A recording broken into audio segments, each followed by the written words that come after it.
Hello,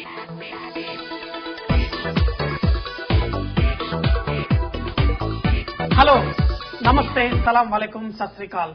Welcome back to another session with your Wow Chef at Vareva.com. Today I am going to show you how to make pav. What is pav? Pav is a square little bread that is used to make pav bhaji. So before we learn to make how to make that bhaji for the pav, first I want to teach you how to make the pav. It is very interesting because when we join catering college, the first year we learn something called basic training kitchen. Second year we go through quantity training kitchen, and third year we go to ATK. ATK is advanced training kitchen. But in the basic training kitchen we learn all the kinds of basic cooking, and the number one cooking we learn is how to make bread.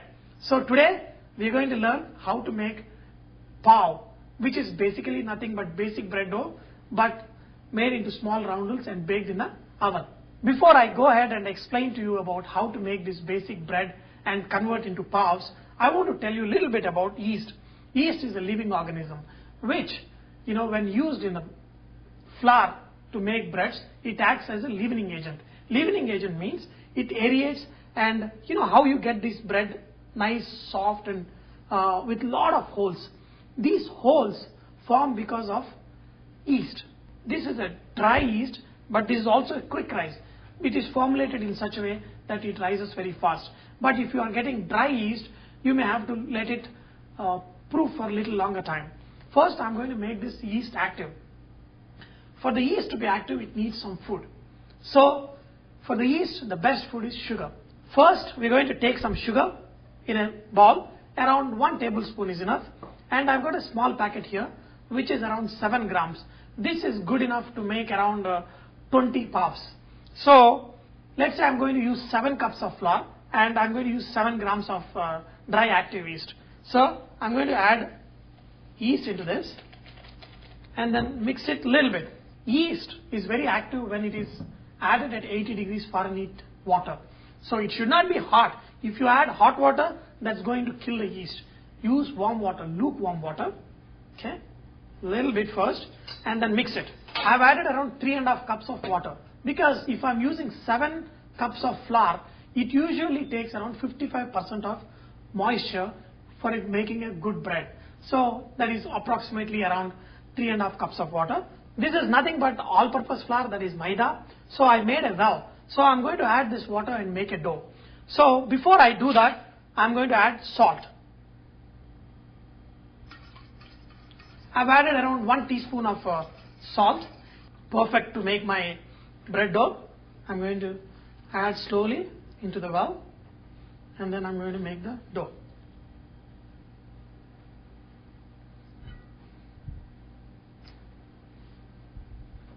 When you start making this dough, it will stick to your hand. It doesn't matter.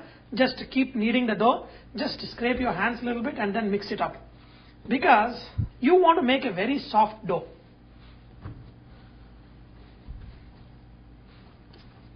Okay.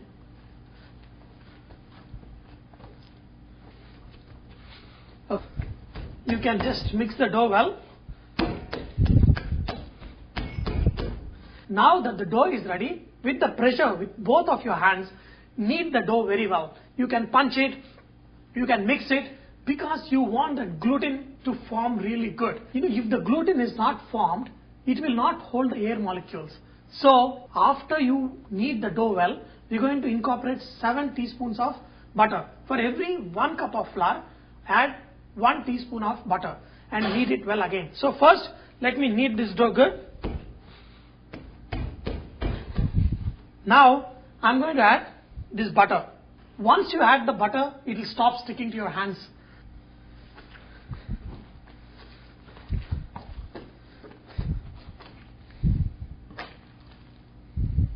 Now this dough is ready here. Now what we are going to do is we are going to rest this dough. Basically, you are going to let this dough rise. It's going to take around 45 minutes to 1 hour minimum. You can let this dough, cover it up with a plastic cloth, because you don't want the top portion to dry out, and leave it for like this for 1 hour. So we're going to take a break and come back after resting it for 1 hour. After 1 hour, look at the size of this dough. See how big it became. See, because there's a lot of aeration that happened. So what we're going to do now, we're going to take this out, we're going to knead it a little bit. So all you do is punch it a little bit.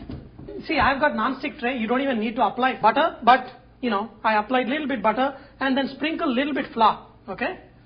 And then after you sprinkle the flour, just dust it.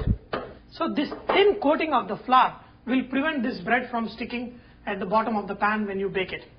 You can dust your table and remove the dough little by little, make into nice rounds like this. This is the motion, the circular motion that gives very smooth effect on top. Do it like this and then arrange it on the tray.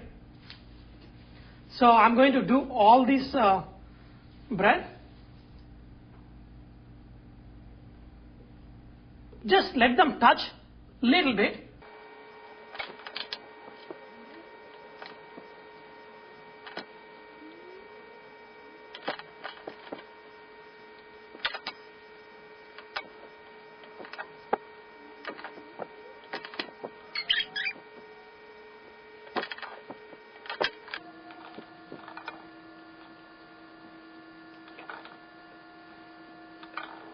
I'm going to cover it with the plastic cover, and after 1 hour I'm going to put it in the oven.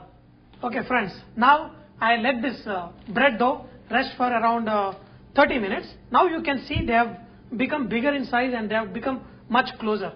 When you bake them, they become a little more bigger, and that's how you get your pav bhaji. Before putting into the oven, we do something called egg wash.